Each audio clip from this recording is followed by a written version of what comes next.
क्योंकि बदन की एक एलिमेंट है बदन का, बदन के अंदर एक अंसर है जिसको हम लहू या खून कहते हैं, ब्लड कहते हैं, जिसके बायस इंसान जिंदा रहता है। हालेलुया। अब वो लहू तो उस जमीन पर बह गया, अब वो लहू बह गया, यीशु मसीह कब्र में चले गए और फिर जी भी उठे और आसमान पर भी चले गए। हालेलुया। कुल मिला के इसे 2000 साल बीत गए। अब वो लहू तो बार बार नहीं आएगा भैया आपके लिए। आमीन। आपके लिए सिर्फ इतना है कि उस लहू पर ईमान रखें। ईमान रखने के बाद एक चीज आएगी आपके ऊपर, लहू का अल्टरनेट। वो कौन क्या होगा? वो भी उसी तरह स्प्रिंकलिंग करेगा आपके ऊपर, शावर होगा जिस तरीके से यीशु मसीह के लहू के छींटे उस वक्त किस पर पड़ गए थे? जिसने पसली छेदी थी ना, उसके ऊपर लहू के छींटे जरूर पड़े होंगे, क्योंकि यीशु मसीह को माउंटेन किया गया, एक सलीब के ऊपर माउंटेन किया, और जब नेजा लगा होगा तो जरूर ही, और जो उसे मसलूब कर रहे थे उन पर भी कोड़ों के बायस, आमीन, कांटों के बायस, उसे साथ में ले जाने के बायस बहुत से छींटे पड़ेंगे। हालेलुया। लेकिन कभी कभी छींटे पड़ते हमें पता ही नहीं होता कि इनकी कीमत क्या है। हालेलुया। बिल्कुल वैसे ही, आमीन, बिल्कुल वैसे ही जैसे भीड़ यीशु पे गिरी पड़ती थी और यीशु ने कह दिया मुझे किसने छुआ। हालेलुया। इसी तरह बेशक खून गिरता रहे, जो उस खून की कदर नहीं जानता, कीमत नहीं जानता, उसके लिए वो खून कुछ भी नहीं है। और आज दुनिया का बड़ा हिस्सा यीशु की कदर मंजिलत उसके खून के बायस नहीं मानता। दुनिया का बड़ा हिस्सा जिसमें गैर कौमें बेशुमार तादाद में, वो यीशु के लहू को नहीं मानती, उसके मौत को नहीं मानती, इसीलिए वो कफारे को भी नहीं मानती। आमीन। इसीलिए वो अभी तक पुराने अहद की शरह के अंदर फंसी हुई है। लेकिन हम नए अहद की कलीसियां यीशु के उसी जान देने के ईमान की दाम के नीचे है, उसने कीमत दी, उस कीमत में हम भी शामिल हैं। लेकिन हमारे जमाने में यह हुआ कि यीशु ने हमें मोहर करने के लिए क्या कर दिया? रूह कुद्स भेजा, और वो रूह कुद्स रुकता नहीं। उसने कहा ये वादा तुमसे और तुम्हारी औलाद से और दूर के लोगों से भी है, जिसको खुदा हमारे पास अपने पास बुलाएगा। हालेलुया। यहूदियों से भी वादा है, उनकी नस्ल से भी वादा है, और उन दूर के लोग यानी गैर अक़वाम से जो आने वाले, यानी मैं और आप, जो नस्ली यहूदी नहीं है। हालेलुया। जिनको खुदा हमारा खुदा अपने पास बुलाएगा। ये उस वक्त कहा था पतरस ने खुदा के रूह की अदायत से, और पूरा हुआ इस जमाने में 2000 साल बाद। हालेलुया। इसलिए हमने अपने वक्त को समझना है। आज का दिन दूसरी ईद का दिन। हालेलुया। और अगर मैं कहूं कि दूसरी ईद का दिन आज के दिन के 5 बजे 4 बजे के बाद शुरू हो गया है, तो ये गलत ना हो। आमीन। पुराने अहद की ईद जो थी, दूसरी ईद का नाम था बेखमीरी रोटी की ईद।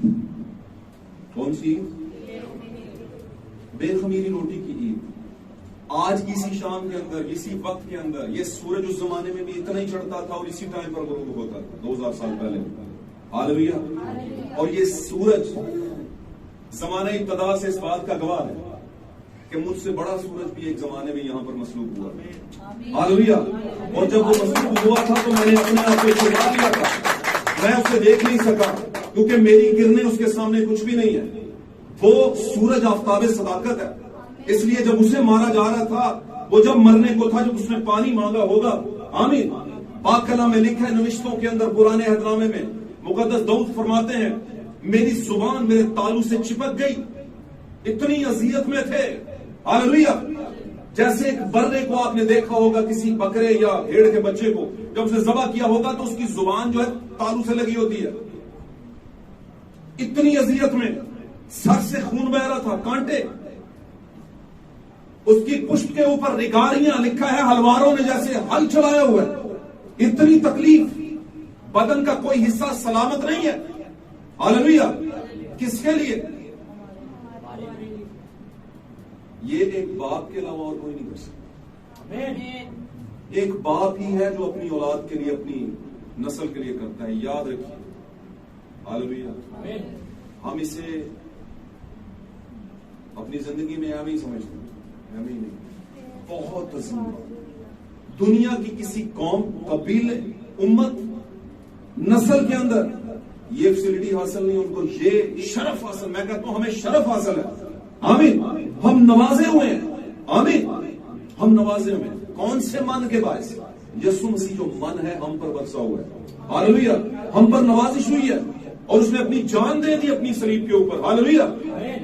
बदन का कोई हिस्सा बचा नहीं था उसका, सारा लोगों बह गया। किसके लिए? मेरे और आपके लिए। हालेलुया। मेरे अजीजों, आज की ईद जो कि बेखमीरी रोटी की ईद है। हालेलुया। पहली ईद क्या थी? फसह की ईद, बर्रों का ज़बाह किया जाना। आमीन। हालेलुया।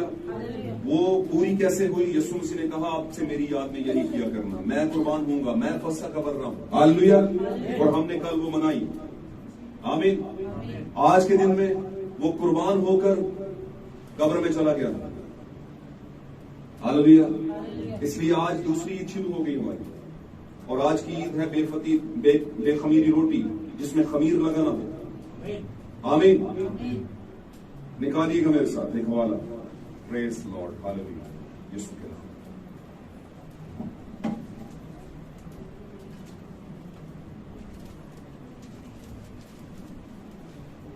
अहबार की किताब 23वां बाब 6 आयत, और एक भाई निकालेगा। जी पहले अहबार की किताब निकाला, 23वां बाब 6 आयत। जी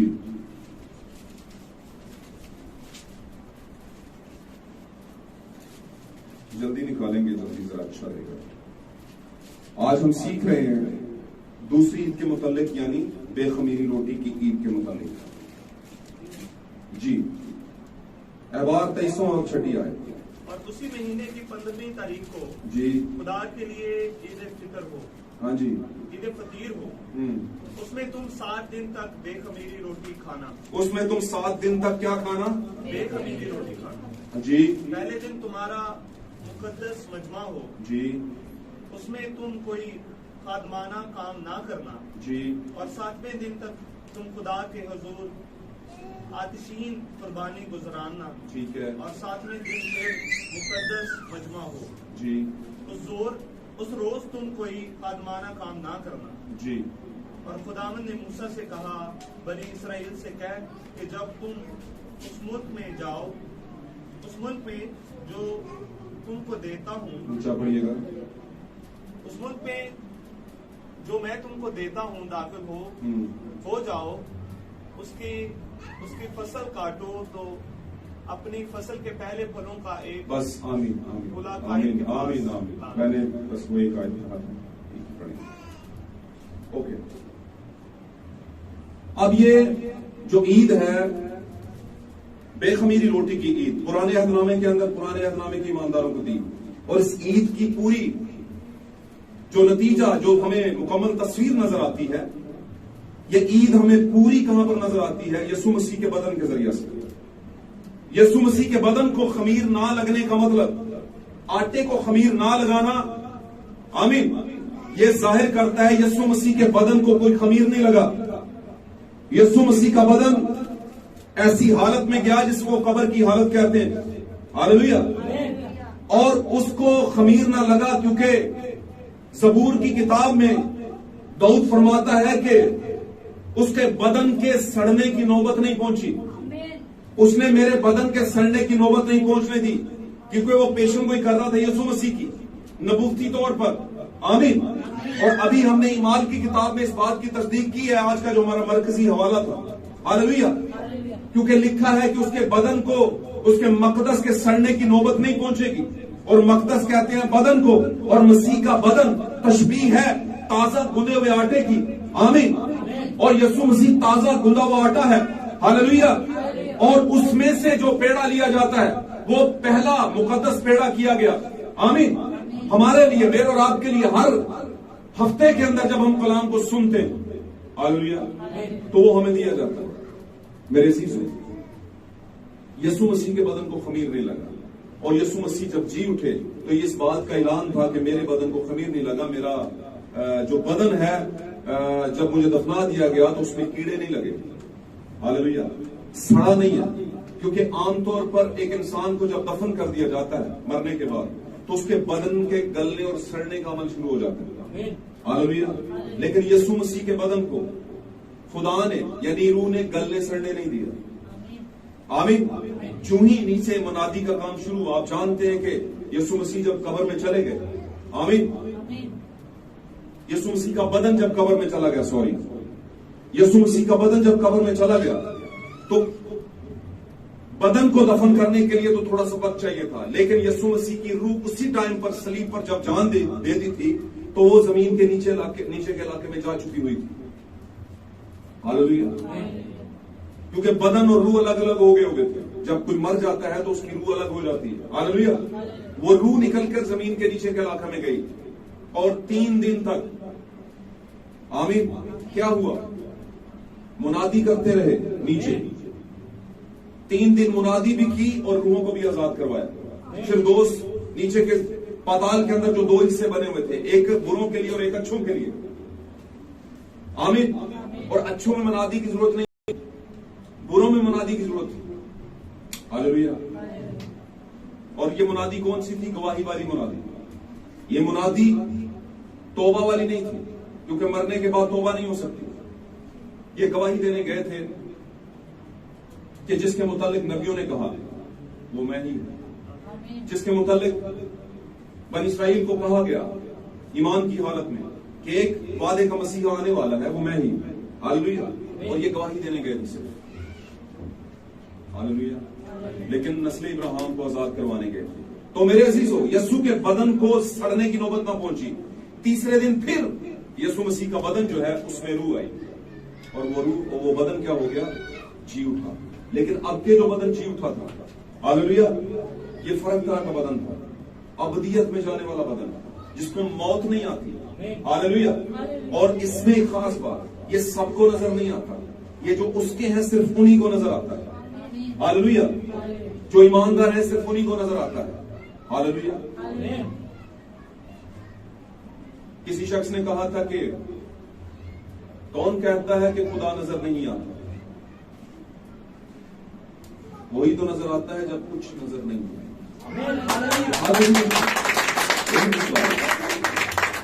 तो किनको नजर आता है?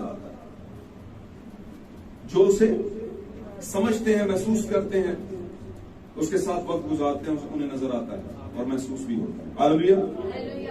मेरे अजीजों, खास बात बताता चलो, आज के दिन के हवाले से आपने 7 कलमात के मुतालिक तो बहुत बार सुना होगा, और पीछे हम बहुत दफा आज के दिन की गुड फ्राइडे की इबादत में हम 7 कलमात को बयान भी करते रहे हैं। आमीन।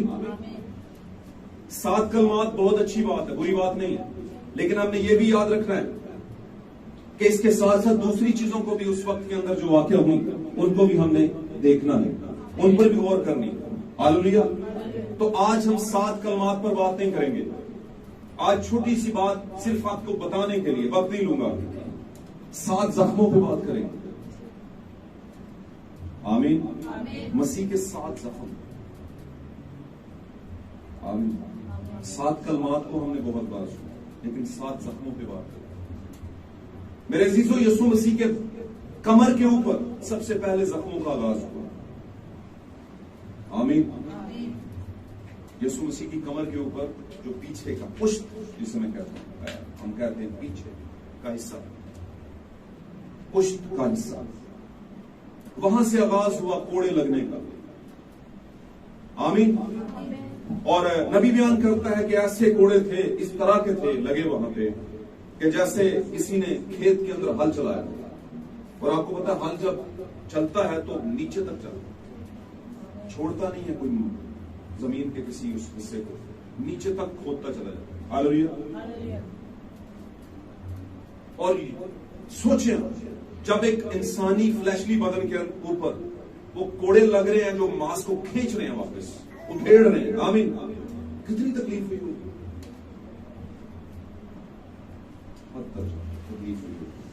तकलीफ का कोई हद रह नहीं गई थी, क्योंकि कल को ये ना हो कि नहीं अभी ये कुछ तकलीफें रहती हैं इनके लिए, आपकी वो भी सह के जाए। आमीन। पीठ के ऊपर से, पुष्ट के ऊपर से गोश्त को नोच लेने वाले कोड़े लगे थे। आमीन। और ये वो जख्म है मेरे अजीजों, जिस पर अगर हम गौर करें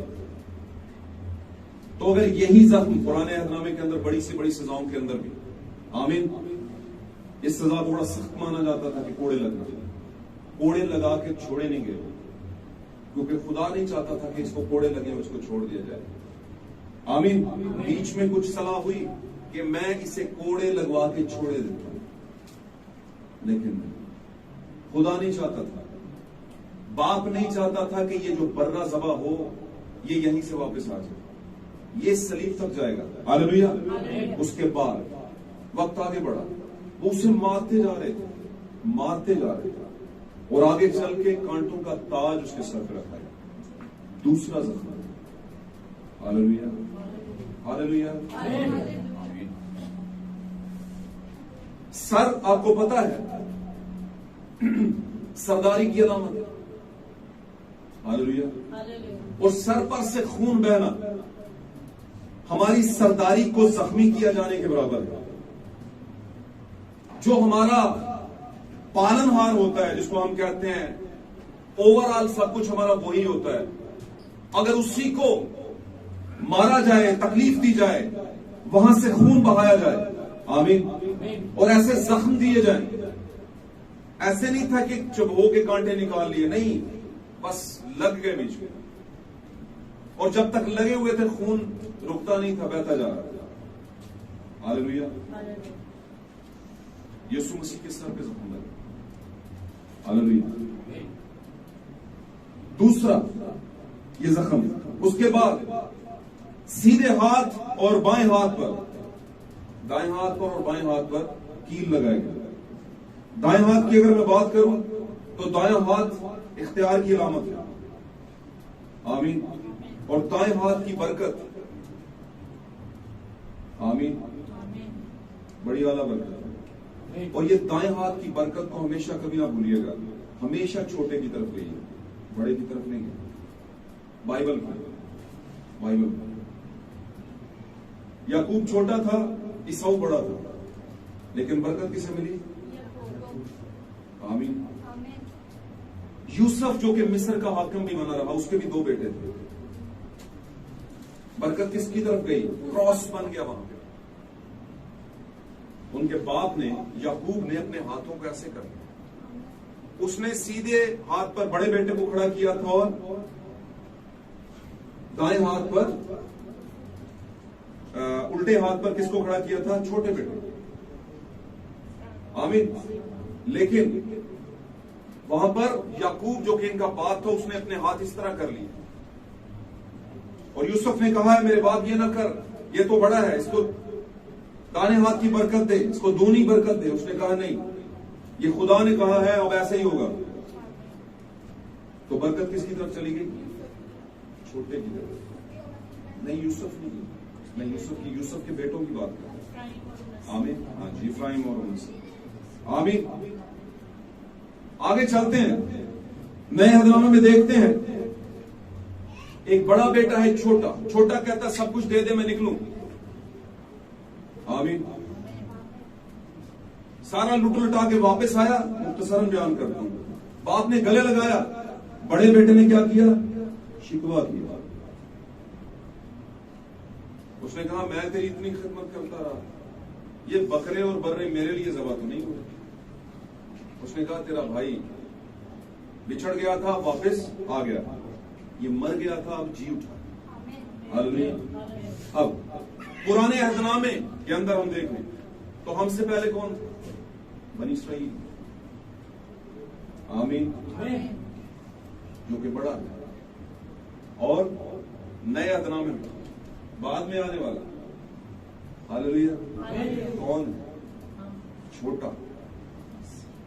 वादे की बरकत, दुल्हन होने की बरकत किसके पास है? दाएं हाथ की बरकत हमारे पास।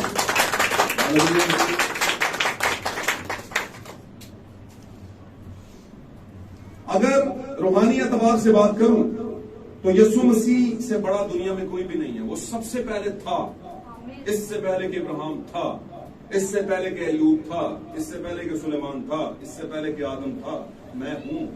लेकिन फिर भी क्योंकि यीशु बदन में जाहिर हुआ, इसलिए उससे भी पहले एक था, और वो था पहला बड़ा बेटा। आमीन। और फिर उसके बाद आया दूसरा बेटा, और वो कौन था? खुदावंद यीशु मसीह। दूसरा बरकत का बड़ा हिस्सा किसकी तरफ गया? आमीन। अब कील दोनों में लगे। कील क्या है? दोनों में लगे। हालेलुया। बड़ा बेटा पहले ईमानदार, सन 70 के अंदर जनरल तीतस आ गया वहां पर, और उसने पूरे यरूशलेम को क्या कर दिया? पूरे यरूशलेम को आग लगा दी। बाद लोगों को भूखों मरने पे मजबूर कर दिया। उससे पहले 2-3 महीने उसने हिसार कर लिया, घेर लिया। हालेलुया। तकलीफ के अंदर था बनी इस्राएल, और आने वाले वक्त में फिर आएगा तकलीफ के अंदर। हम जब से पैदा हुए हैं ना मसीह में, तकलीफें हैं कि रुकने का नाम ही नहीं लेते। आमीन। सीधे हाथ में भी लगे हुए हैं कील। यीशु मसीह ने कहा है, सीधे हाथ वालों, अगर तुम मुझ पर ईमान लाए हो तो अपनी अपनी क्या उठाओ और मेरे पीछे, क्योंकि कील तो तुम्हें भी लगेंगे। और पौलुस कहता है कि सलीब पर मुझे भी लगेंगे। किस तरह कहता है? इस तरह नहीं लिखा, नहीं हुआ इस तरह लिखा है कि मैं सलीब पर यीशु के साथ खींच दिया गया। आमीन। तो जब यीशु के लेफ्ट हैंड पर कील लगा हुआ था, तो समझ लें कहीं ना कहीं पर बड़े बेटे को कील लगा हुआ था, बनी इस्राएल। हालेलुया। और जब सीधे हाथ पे लगा हुआ था, तो समझ ले छोटे को लगा था, यानी मुझे और। आमीन। क्योंकि अगर सिर्फ छोटे को ही लगा है, छोटे को ही बरकत है और बड़े को बिल्कुल भी कुछ भी नहीं, आमीन, तो फिर यीशु मसीह कभी भी ये ना कहते कि अब आप इनको माफ कर, ये नहीं जानते कि क्या करते हैं। किनको कहा था ये? क्रिश्चियंस को कहा था, मसीहों को, किनको? यहूदियों। और फिर क्या माफी हो गई? कब हुई माफी? कब होगी माफी उनको? हो गई या होगी? होगी। हुई नहीं है, होगी। कब? जब एलिया और मूसा आएंगे और उन पर मिनिस्ट्री करेंगे और वो उस पर कलाम पर ईमान ले आएंगे, तब उनकी आंखें खुलेंगी और फिर वो खुदा की अब्दियत में उसके तख्त के सामने आ जाएंगे। सारे बच जाएंगे, उन्हें मौत नहीं आएगी। बस ये है। आमीन। हालेलुया। तो 2 जख्म, सीधे हाथ का यानी दुल्हन के लिए, और बाएं हाथ का यानी कौम के लिए, बनी इस्राएल के लिए। हालेलुया। आमीन। पाक कलाम के रिश्तों में लिखा है, वो मेरे हाथ और मेरे पांव छेद थे। हालेलुया। जकरिया किताब में लिखा है कि वो मुझसे पूछेंगे कि तेरी छाती पे ये निशान कहां से लगे, तो मैं उनसे कहूंगा ये वो निशान है, ये वो जख्म है, सॉरी निशान नहीं, ये वो जख्म है जो मेरे दोस्तों के घर में मुझे लगा। आमीन। तो दोस्त का मतलब सिर्फ और सिर्फ फ्रेंड नहीं होता, दोस्त का मतलब दोस्त साथ भी होता। आम लफ्जों में 2 ऐसे शख्स जो एक दूसरे को समझ सकें, जैसे यीशु मसीह को कलीसिया समझती है और यीशु कलीसिया को समझता है। हालेलुया। ये अब किसी ना किसी तौर पर हम भी जख्म देते हैं। हमारे जमाने में भी यीशु मसलूब हुआ है। दूसरी बात, आमीन, जब ईमानदार तंजीम बन गए और उन्होंने यीशु मसीह को उन्होंने कलाम की सूरत में इस सलीब पर लटका दिया, यहां से फिर तंजीम का आगाज हुआ, कलाम का नहीं। आमीन। और ये कहने लगे कि अगर तू वाकई यीशु है तो नबूवत से बता। आमीन। ये वाकई कहां से आ गया? क्या वाकई नहीं था? वो वाकई तो था, लेकिन फिर वही बात करता हूं कि खून की कदर वही जानते हैं जिनको खून का पता है, जो उस खून का हिस्सा है। हालेलुया। तो यीशु मसीह के पांव पर जख्म, हालेलुया। और फिर एक आखिरी 7वां जख्म, बड़ा खास जख्म, और ये 7वां जख्म होश में नहीं लगा। आमीन। जब यीशु मसीह मर चुके थे, जान दे चुके थे, तो उसके बाद एक रोमी नेजा आया और वो यीशु की पसली में लगा। आमीन। ये था 7वां जख्म। सारे ही जख्म बड़े जरूरी थे, लेकिन अगर ये ना लगता ना, तो मेरा और आपकी पैदाइश ना हो सकती। मेरा और आपका नाम ना हो। इस जख्म का लगना जरूरी है। हालेलुया। यीशु मसीह के बदन के ऊपर, on the body of Christ 7 wounds जो कि अटेम्प्ट किए गए, यीशु मसीह के बदन पर 7 जख्म लगाए गए। और एक और बात कहता चलो, इस सारे सुनैरियो के अंदर यीशु मसीह की के बदन को उधेड़ा जाना, मारा जाना, कूटा जाना, लेकिन यीशु मसीह का एक खास हिस्सा जिसको नविश्तों के मुताबिक, कलाम की पेशनगोई के मुताबिक कुछ भी ना हुआ, उसको पढ़ते। आमीन। निकालिए मेरे साथ एक हवाला खुदावंद के कलाम अक़दस में से। Hallelujah, praise the Lord. यूहन्ना की इंजील 19वां बाब,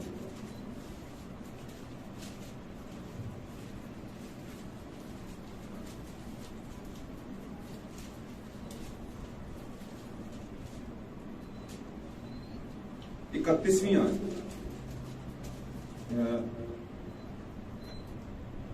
31वीं आयत से 34वीं तक पढ़ दे। पढ़िए। बस चूंकि तैयारी का दिन था। याद रखें, ये दिन कौन सा था? किसकी तैयारी का? सबत की तैयारी, आराम की तैयारी का दिन था। आमीन। आमीन। हमारे लिए भी आज सबत की तैयारी का दिन है। हम भी तैयारी में हैं। आमीन। किसकी तैयारी में? सबत क्या है? क्या मतलब है सबत का? आराम। और हम भी तैयारी में हैं, आराम में हैं। हम जाने वाले हैं आराम के अंदर। हम भी तैयारी में हैं और तैयारी के दिन के अंदर हैं हम। आमीन। अब चले आगे, पढ़िए। बस चूंकि तैयारी का दिन था जी, यहूदियों ने पिलातुस से दरख्वास्त की, हाँ जी, कि उनकी टांगे तोड़ दी जाए। उनकी टांगे तैयारी का दिन है, टांगे तोड़े इनकी। ये तो मरने का नाम नहीं ले रहे। आमीन। आगे से, और लाशें उतार ली जाएं। टांगे तोड़ेंगे तो मर जाएंगे और फिर ये लाश हो जाएंगे, फिर उनको उतार लेंगे। जी, ताकि सबत के दिन सलीब पर ना रहे। जी, सबत के दिन सलीब पर रहना ठीक नहीं है। आराम के दिन के अंदर दुख करना ठीक नहीं है। आमीन। कलीसिया आराम में दाखिल हो चुकी है, मातम करना ठीक नहीं है। हालेलुया। अगर यीशु मसीह सबत है और आप उसमें शामिल हैं, उसके आराम में शामिल हैं, तो फिर मातम आप नहीं कर सकते। हालेलुया। फिर आप तैयारी करें भाई, अब्दी आराम के लिए, उड़ान भरने के लिए। हालेलुया। जी, पढ़िए। उनकी टांगे तोड़ी जाए ताकि लाशें ऊपर से उतारी जाएं। जी, ताकि और लाशें उतार ली जाएं ताकि सबत के दिन पर ना रहे। हाँ जी, क्योंकि वो सबत एक खास दिन था। जी। बस सिपाहियों ने आकर पहले और दूसरे शख्स की टांगे तोड़ी। पहले और दूसरे शख्स की टांगे तोड़ी, लेफ्ट राइट से, जो उसके साथ सलीब पर मसलूब हुए थे। जी। लेकिन जब उन्होंने यीशु के पास आकर देखा, हाँ जी, कि वो मर चुका है, तो उसकी टांगे ना तोड़ी। मगर उनमें से एक सिपाही ने भाले से उसकी पसली छेदी और फील फोर उससे खून और पानी बह निकला। ये क्या हो गया? बंदा मर गया सलीब के ऊपर, हैं? हड्डियां तोड़ने लगे थे मारने के लिए, जी मर चुके हैं, बस इतना बहुत नहीं था क्या? लेकिन फिर भी रोमी नेजा क्यों लगा? रोम के बंदे ने आके नेजा सिपाही ने क्यों मारा? आमीन। इसके बीच में बहुत बड़ी मिस्ट्री है, बहुत बड़ा भेद है। रोमी सिपाही के हाथ में रोमी नेजे का आना और यीशु की फसली में लग जाना, इसके अंदर बहुत बड़ी एक बात है। कभी मौका मिला तो मैं आपको इसकी भेद खोल के बताऊंगा। हालेलुया।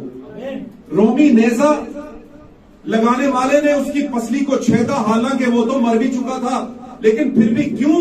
क्योंकि खुदावंद ने कहा हुआ था, इसलिए मारा बहुत पहले। आमीन। कि उसकी पसली छेदी जाएगी। लेकिन हड्डी का कहा था नहीं तोड़ी जाएगी, तो फिर नहीं तोड़ी जाएगी। आमीन। उसने हड्डी नहीं टूटने दी, वजह ही खत्म कर दी हड्डी टूटने की। आमीन आमीन। क्योंकि अगर यीशु मसीह की हड्डी टूटती है तो यीशु मसीह के बदन के भेद खराब होते हैं, और बदन के भेदों के अंदर उसकी हड्डियों में से हम भी एक हड्डी हैं। आमीन। और उसकी कोई हड्डी तोड़ी नहीं जा सकती। उसकी कलीसिया में से किसी को भी, दुल्हन को ईमान से गिराया नहीं जा सकता, ईमान से तोड़ा नहीं जा सकता। चाहे वो रोम की तालीम हो, रोमी नेज़े की सूरत में, और मारने वाला जितना मर्जी ताकतवर हो, रोमी प्रीस्ट की सूरत में, लेकिन उसकी हड्डी जो कि उसकी दुल्हन है टूटेगी नहीं। हालेलुया। क्योंकि वो बरगजीदा दुल्हन पहले दिन से चुनीदा और बरगजीदा है। वो खाली बुलाई हुई नहीं है। आमीन। खाली चुनी हुई नहीं है, वो अब बरगजीदियत के मुकाम पे पहुंच चुकी है, बरगजीदा हो चुकी है। आमीन।